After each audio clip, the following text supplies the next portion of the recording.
Hey there, everybody. Welcome back to the Vaults Remastered. Today, we're going to continue this deep dive series into 10 strategies that you are using to involve your players, engage them more and more deeply into your game, into your plot, using the backstories of their characters. So, hey, let's get into this. Number 5 is talking about secrets. You're going to be revealing these deep, dark secrets. And in my opinion, the deeper, the darker, the better, because those are where all the juicy stuff is lying. So, hey, let's talk about how we're going to do this, why we're going to do this, what you're going to do, blah, blah, blah. Let's go. Hey, what's up? Strategic unveiling, that's what we're talking about. So, these secrets and your revelations of them need to be thought out, they need to be strategic. They are secrets that the characters don't necessarily want people to know. So you have to choose when this is appropriate, because when you reveal them, your whole purpose is to time it such that you're invigorating your story. You're impacting the relationships that the characters have with one another. And this should be, again, I've mentioned this a few times in the previous videos, everything you're deciding to do using these backstories and these strategies is driving the plot forward. Okay, if the players are engaged and they're moving forward, they're going to get into your game more. Now, hey, why are you doing this? Well, it should be obvious. You're trying to create opportunities for dramatic revelations. So you reveal the secret, right? And it's drama.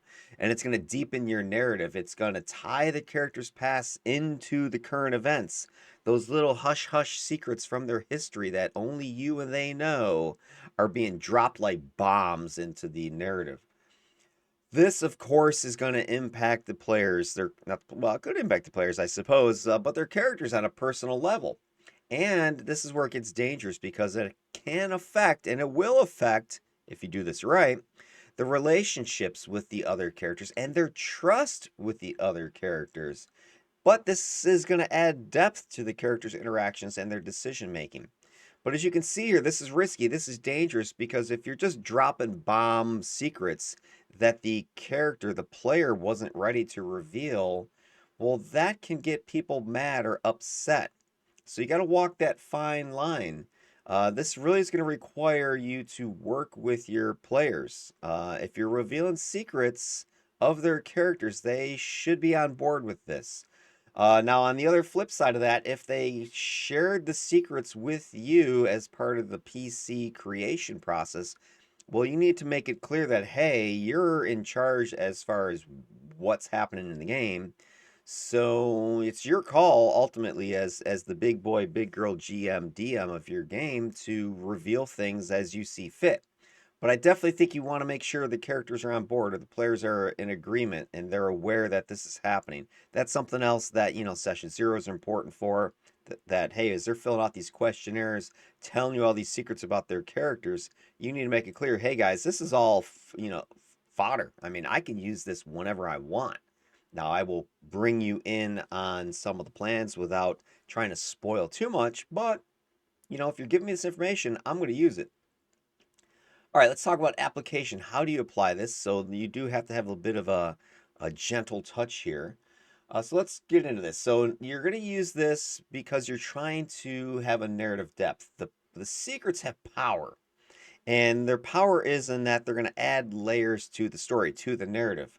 So by connecting the secrets that your characters' backstories have presented, and then you reveal them at pivotal moments in your game, in the story, you're going to make the story suddenly more complex, more intriguing, not just to that character, probably more so to the other characters and players than to the one whose secret it is. So this is what really makes this tricky, and your timing has to be, everything as you're thinking about it, because the player whose secret the character holds, they know what it is. You know it is. Nobody else at the table or online knows it. So when you're dropping this bomb, when you're pulling the secret and revealing it, it's not so much because that player and that character whose secret it is, it's like, oh my gosh, I didn't know this about myself. No, I mean, they know, you know. So it's everybody else that's going, what the? So anyway, got to be careful. So because the revelations that you're doing here, they can reshape the landscape of the story. I mean, you drop a bomb that the person that they've been journeying with is, the daughter of the evil emperor, well then, holy cow, that's huge. So you gotta watch out. It's gonna alter perceptions. It's gonna redefine the relationships. It's gonna make the plot more engaging and unpredictable. But I think this is one of the coolest things you can pull out of a character's backstory to really engage not just that character, but everybody at that table. So super powerful, but also super risky, super dangerous. Character and group dynamics, you want to use these secrets as catalysts for character development. So as that character is revealing a secret, that's moving them forward. It's getting something off their chest. It's letting everybody else know. It's exposing them to fire from their trusted allies and friends. It's gonna shift the group dynamics. So this is again, I keep using the word bomb, but that's really what these secrets can be, right? I'm not talking secrets about the plot. I'm talking about secrets about the characters that they've been hiding from one another. That is the big reveal. And revealing the secret can lead to these huge moments of conflict, right? All of a sudden somebody finds out, wait a minute, you used to work for the bad guys type of thing. Like I hate you. I want to kill you now. Or it could be reconciliation where you are able to the secret is repairing some relationships. It could transform the relationships. It has all this information, this material, this fodder, as I said, for the character interaction, for the growth of the character, for the growth of the party, of the entire team. It underlines the importance of secrets, not just for shock value, right? Because certainly you could drop these bombs, but they have the potential to test the bonds between characters. They have the power to destroy the bonds between the characters or strengthen those bonds. So you have to be very careful as you're applying this strategy. Implement. How do you do this? Well, pacing's a big thing. You don't just want to be dropping bombs every session, right? So consider the narrative, consider the arc. What part of the story are you in? Are you still building tension? Or are you at the climax and that's a great time to drop the bomb? Or you just finished perhaps and everybody's like, "Whoosh, wow, man, we did it. What else could go wrong at this point?" And all of a sudden, another big revelation. Or how about the big bad evil guy reveals the secret? That's always a nice, nasty way to do it. So you got to look at the narrative arc. You got to look at what the stage of development, the character whose secret this is, or where the group's stage of development is. When you're figuring out when's the good time to reveal this, you shouldn't just be throwing these out every session because then it's going to get old. It's going to be like almost like a soap opera, daytime, drama type of thing. You don't want to do that. So you want to unveil a secret one that's going to contribute meaningfully to the story. That's going to, your story better than anybody else. So you need to decide, hey, is this the session when this comes out? And it should occur at a moment that maximizes that emotional impact and the plot progression. I've mentioned this, the concept of emotion multiple times now in these videos. That to me is the big thing with any of these backstory things you're using strategies is for the characters. They're going to get more involved in your game the more emotional it is for them. Not emotional like you're insulting them and whatever, but just their characters are like, perhaps horrible things are happening to them or perhaps glorious things are happening to them and the characters are being smacked around by these emotions. The players are then going to get into it. Okay, also the plot needs to be progressed, otherwise what was the point of the secret? Okay, so if there's a secret reveal or whatever other strategy I've been talking about, is it moving the plot forward, yes or no? If not, well then it's probably not a good use of it. All right, other stuff for implementation. You have to balance the focus. So, yes, we're talking about revealing a character's secret, but remember who the target of the secret typically is. The people that are most affected by the secret are the other players at the table. So you have to balance this revelation with group's cohesion. If you're trying to sow dissent and distrust amongst the characters in a party, and what GM out there is not trying to do that, right? Then that might be a good time to drop one of these little secrets and reveal them because now it's like, wait a minute, your mother is related to the emperor, the evil emperor. Whoa, whoa, whoa, whoa. Now you're getting people really double guessing each other. Or maybe that character that's been acting strangely this whole time suddenly reveals that, hey, they're an alien from another world, and that's why they've been acting this way because they didn't want people to know and to shun them or whatever the case may be. So understanding how, how and when, of course, is a huge deal, and how it's going to impact the other players. You want to make sure that this revelation of the character secret involves or affects the group. If it's really just involving just that character and you're revealing again, like what was the point, right? Like, oh, my secret is, I'm the related to the king's chef.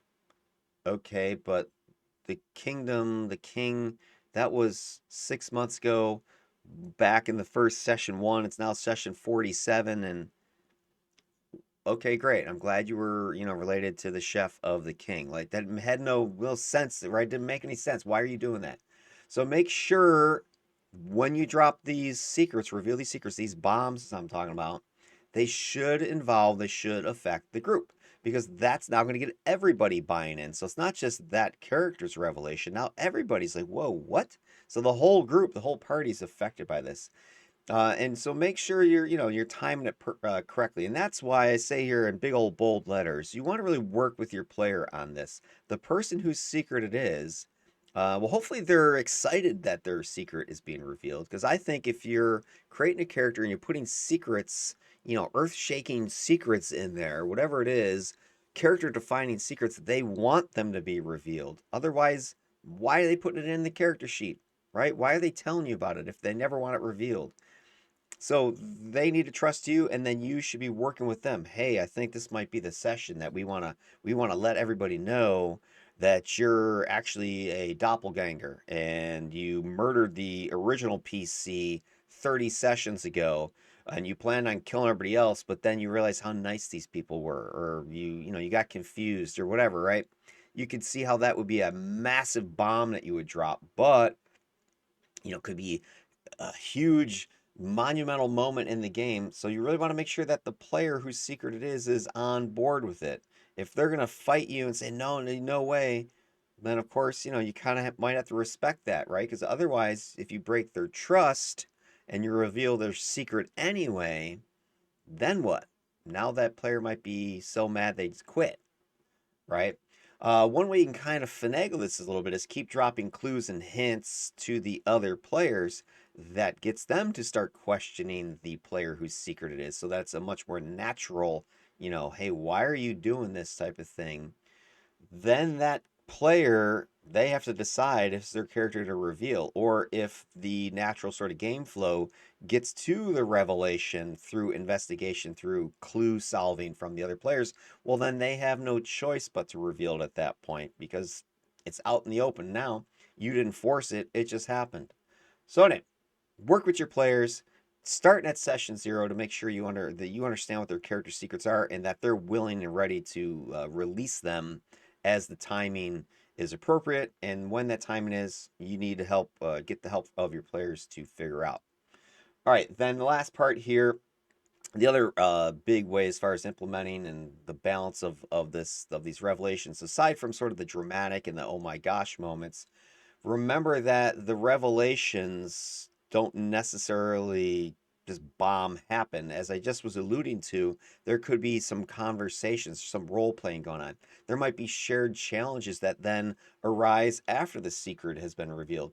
This gives opportunities for the other characters to support this decision or confront this decision. That role play stuff. And again, these revelations, these secrets, just as I was talking about some of the other strategies in the previous few videos, if it should tie into the group's objectives, it should tie into that plot. So when the secret's revealed, now it might unlock something that perhaps the party was stuck at. So now we need to go in a different direction based upon this information. Okay, so let's get into an example from my game. And this actually, the example I'm going to use, Quintris the Shattered Orth, is from my previous campaign. So if you haven't been following my channel that much, or this is the first time, Vaults Remastered, my original game, The Vaults of the Underdark, was a Dungeons and Dragons 5e game. But when Pathfinder 2nd Edition Remastered version came out a few months ago, back in, what was it, November of 2023, I switched my game over to Pathfinder 2nd Edition Remastered Rules, and I rebirthed the entire game as Vaults Remastered, the Vaults of the Underearth. And so, anyway, aside from that, I'm using a lot of that old information to carry forward into my current campaign.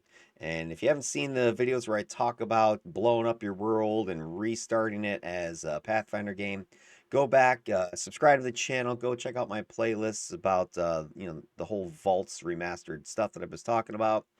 You'll get into my reasons and rationales and my methodology for doing that. But anyway, Quintris, this Orth, who would have been equated to a shard mine from 4th edition Dungeons and Dragons. I've remastered them as the Orth. They're these crystalline people. They're sort of aliens. They kind of fit the celestial aspect of the game world. They are made out of they're like constructs made out of crystals. They're able to hold themselves together using their own psychic powerful energy. But Quintris was in my 5e game that I was ended last September, and he died. He was shattered during that game. So let's use this as an example of secrets from a character potentially dropping a bomb and how I'm currently using that in my new remastered game, Vaults Remastered. So hey, spoiler content. So any of my current players, and you know who you are, you might want to pause or fast forward the video at this point because some of the stuff I'm going to drop here is directly tied into my Thursday game. So if you're one of my Thursday game players, you got to shut off the video. Otherwise, you're going to ruin it for yourself. Okay? 5, 4, 3, 2, 1. Spoiler content. So Quintris, he was a member of the party, the Phantoms of Ravensward, and he fell in combat when the party arrived in Ilaluk, which is the ancient draconic name for the apocryphal crypts, which was one of the vaults in the game world. It's like a giant cemetery tomb area that was a holy city for the Dragonborn, which are now known as Wormseed in my Pathfinder game. And if you haven't seen my Wormseed videos, you got to go check that out because I have a whole set of videos about how I went ahead and remastered Dragonborn into Wormseed, Pathfinder rules, Pathfinder ancestry, you name it. Anyway, Quintris, he's part of the party. They arrive in Ilaluk for, whatever reasons from their quest. And he dies. He is shattered as they get attacked upon arrival. But he bore with him a sentient crystalline sword, which was part of his sect of Orth. Kind of like, the Warlock Pact of the Blade, but it's part of their ancestry. But anyway, he had a sentient crystalline sword, and he passed it on to his friend Obsidian. Obsidian was a Oread monk, Way of the Shadow, I believe it was. And so she was the one who was holding Quintris in her arms as he crumbled into all of his shards, and they sank into the river just out on off the shore of this Ilaluk place. So anyway, she gets his sword, and the sword and Quintris task her with Quintris's mission to go and find this guy Euripides, the Lord of the Rapt. He is, like a boss level, not evil guy, but potential ally. They, were looking for this guy. He was across the river, and the Lord of the Rapt. He was a dragonborn Wormseed, powerful, ancient, and was attempting to rebirth, if you will, the Wormseed, who would then bring back the Leviathans, the dragons, the crystal ones themselves, etc., etc., etc., and rebirth that entire draconic kingdom. Anyway, so the sword is saying, "Hey, Obsidian, I need you to continue the task that Quintris had. Get me across the river. We need to go see Euripides. We have to stop him." Romb, who was the big bad evil guy of the D&D 5e game, He was the herald of Erzul, which is Pathfinder. In D&D terms, that would have been Ogremok, who was the primordial I was using, but now I'm using Erzul, which is a Pathfinder elemental lord. So anyway, Erzul, Ram. Ram is building this machine in order to free Erzul from his prison. However, that really wasn't what the machine was designed for. The machine was designed as rebuilding the Gate of Aetherotis. And again, I mentioned the Gate of Aetherotis in one of my initial videos way back when I'm talking about the primordials that I'm creating for the game world.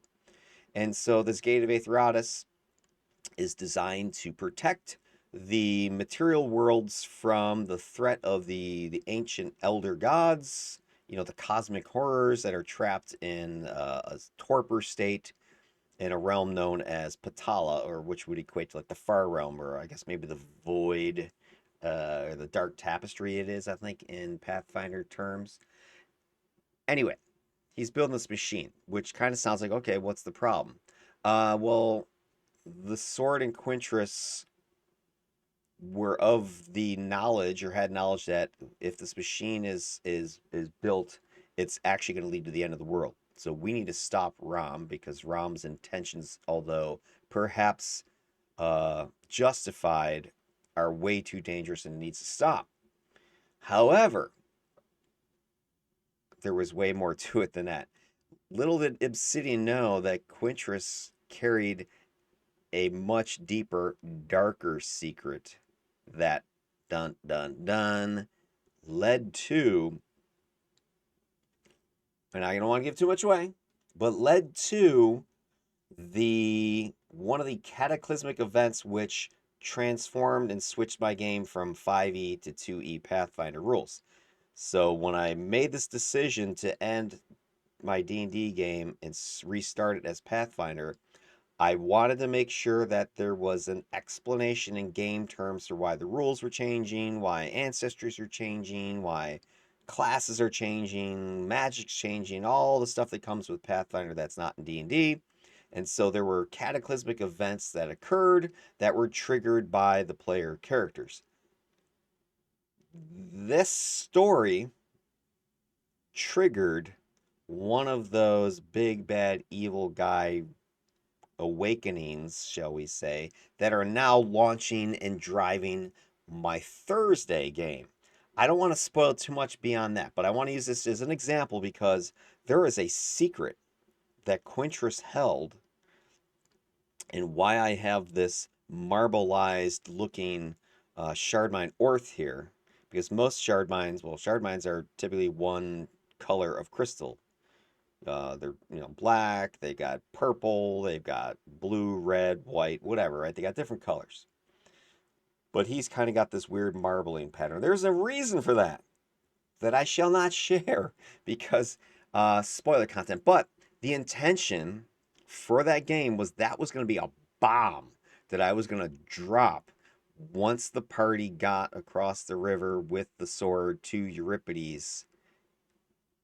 All hell was going to break loose because there was something that Quintress was hiding from the party.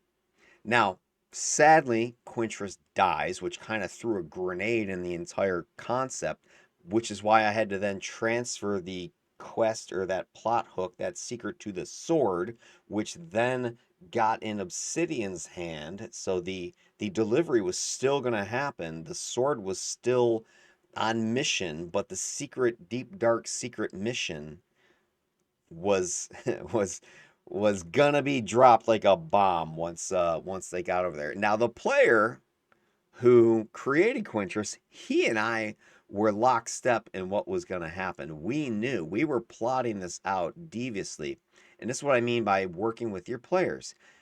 His original creation of Quintress had this concept of there was something, unique about Quintress. Again, I'm not going to spoil what it was, but there was something there. And I was like, at first, I'm like, how am I going to do, what am I going to deal with this? But then this plan started to hatch. I was like, okay, let's use this weird quirk of this character as a major plot thread that is a a burning fuse. And when that bomb gets delivered to the right location, it's going to go off. And the player and I were super pumped about it. Sadly, the player and Brandon, if you're watching, buddy, miss ya. He had to leave the game. You know, life changed for him, school, job, that sort of stuff. So he couldn't continue with playing. His character died. He took up another character. We were still planning and plotting this thing, and he was working sort of the sword persona, the NPC persona for me, and give me some insights on that. And we were deviously plotting this out as a partnership. And he was really good at keeping everything quiet, no big deal. And we were working Obsidian, who is the character of another one of my players who's still playing, and I mentioned her with Nesney. Nesney's character, or Nesney's player, Alex, was playing Obsidian. And that whole story is still cooking. Now, Alex plays in my Tuesday game, but this story, this thread, this secret is still smoldering and bubbling. It's over in my Thursday game now. And so my Thursday players don't know all this stuff. So that's why I'm talking about spoiler for them. And even though I gave them some spoilers here, guys, there's a lot more that I ain't telling you. So anyway, that's what I'm talking about. I've got secrets and they are cooking, and that's only one of them. But that's an example of how you can use your players' assistants and their characters and their secrets to plot major, bombs to drop in your game. Imagine what that would have done in that game when this got revealed that this sword or this Quintress were having other ideas, shall we say. That would have thrown off everybody. It would have been glorious and beautiful. But I'm percolating that again now. It's gonna come back. Trust me. Lots of devious plans. And that's your job as GM, right? Devious. All right, so takeaways. Hey, what should you get out of this video? At least I'm hoping. Integrating character secrets, as I just was talking about, it enhances emotional engagement, right? It makes the plot complex, but this is going to get your players more interested. Like, what's going on, this mystery, and how am I, going to deal with this now as these secrets are being revealed to me about these other player characters? They're not just tools, though, for surprising. Surprise, it's a secret. Look at these secrets as mechanisms for deepening your characters' relationships, driving your story forward, right? It's going to create these new dynamics within the party. It's supposed to get the plot moving. Your secrets should be revealed, however, thoughtfully. Your timing, the impact of them, the group dynamic effects. You have to consider all that before you just drop a secret out there. So work with the player whose secret it is, and they can help you decide when's a good time. And lastly, your secrets are these dynamic elements of your narrative, of the story. They can literally transform the landscape of the story, right? They can change everything. Think about what I was just talking about, the whole Quintress revelation. That would have completely reset that game. And it kind of did in the background because that was one of the major cataclysmic events that transformed the game world from 5e D&D to 2e remastered Pathfinder game. That did actually transform my game. Just the players don't know. Although if they're watching the video, they kind of know now.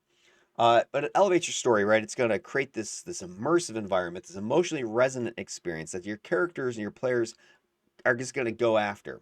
Okay, so that is your takeaways for today. Hopefully this was some useful information. Like the vid, subscribe to the channel if you haven't already. Comment down below if you have done something similar to your own games or what you think about some of the ideas I'm throwing at you. Notify yourself so you know when the next one's coming out. I got 5 more of these to go, and so that should carry me through the next week and a half or so. I'm trying to release these every couple days. All right, have yourselves a good day, and I will catch you in the next video.